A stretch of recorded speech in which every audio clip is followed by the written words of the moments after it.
Hello, men, and it's good to make another men's devotional video.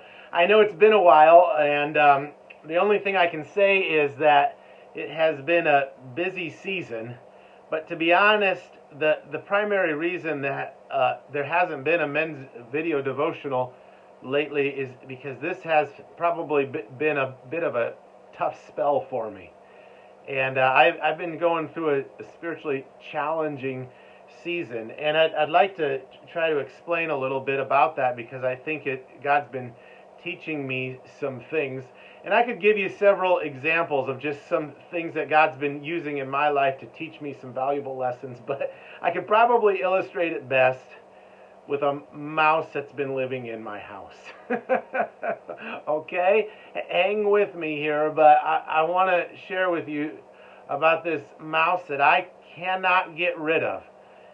I have set every trap that Ace Hardware sells. I put down all the poison that I can think of. I've used every bait that I can that you usually would work. I got those sticky pads. This mouse is driving me nuts. It picks up the dog food and it carries it around the house. Maybe it's a rat. I don't know. It's something, but it has been so frustrating. And this mouse, combined with about 3 or 4 other things, led me to exclaim the other day, you know what? Nothing I seem to do works. It's just all a dead end. I'm wasting my time. Everything I put my effort into, it ends in a dead end. And that might seem overly dramatic, but if I'm being honest, that's the way I felt. Do you ever feel like you have lost control in your life? That hopeless feeling that things just are not going the way that you want them to go? And I could say, hang in there. It's okay. It's going to get better. You're doing a good job. Everything will turn around. But you know what? I'm not going to say that because I don't know if that's the truth. I look at my own life and it feels like, man, I'm doing everything I can do. But you know what? I still have that kind of hopeless, not in control feeling. And I've come to the conclusion that's not a bad feeling. In fact, that might not even be wrong because you are not in control of your life. I love to plan ahead. I love to put things in order. I love to put dates by things and try to accomplish them by this date. But it's oftentimes just a desire to control. In fact, I love to in my devotions, I love to make long lists of prayers and pray specific things over and over and over again, asking God to provide. But God spoke to me the other day and He said, "You're not only trying to control your circumstances, you're trying to control me." Here's the spiritual truth that we need to learn, brothers, and that is that you are not in control of your life. As hard as that is to accept, God needs to be in control of our lives. Jesus taught us that in John 15, saying, "I am the true vine and my Father is the gardener." And then He goes on to say, "Remain in me, you can do nothing apart from me."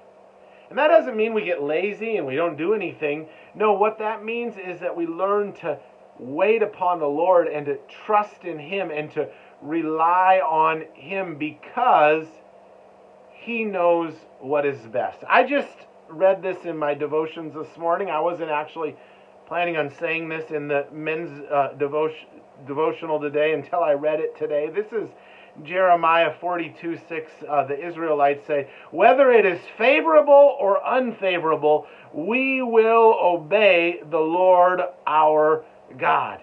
And that's what we're talking about. Learning to trust in the Lord that He knows what is best no matter what comes in our lives. This requires tremendous patience, which is hard for me.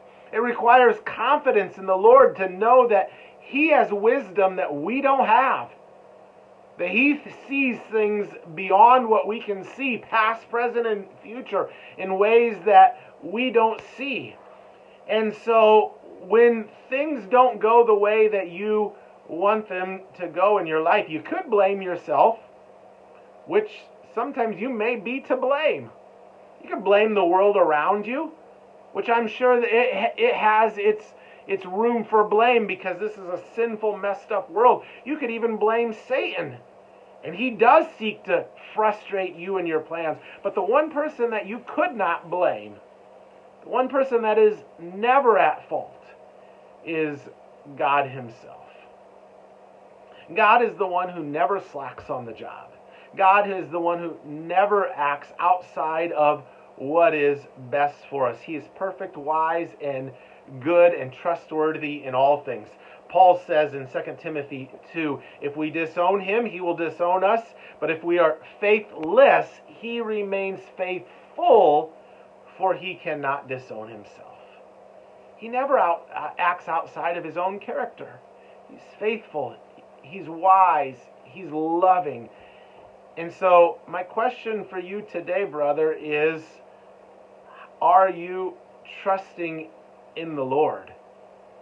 Or are you seeking to try to remain in control in your life? And because I oftentimes find myself saying, man, if I was in control, I'd do things this way. I'd do them differently. But guess what? I'm not in control. And ultimately, that's a good thing, because God is much better at all of these things in my life than I am. God is in control of my life, my family, my finances, my ministry, and the church. And my responsibility is not to try to control things, but to trust in the Lord.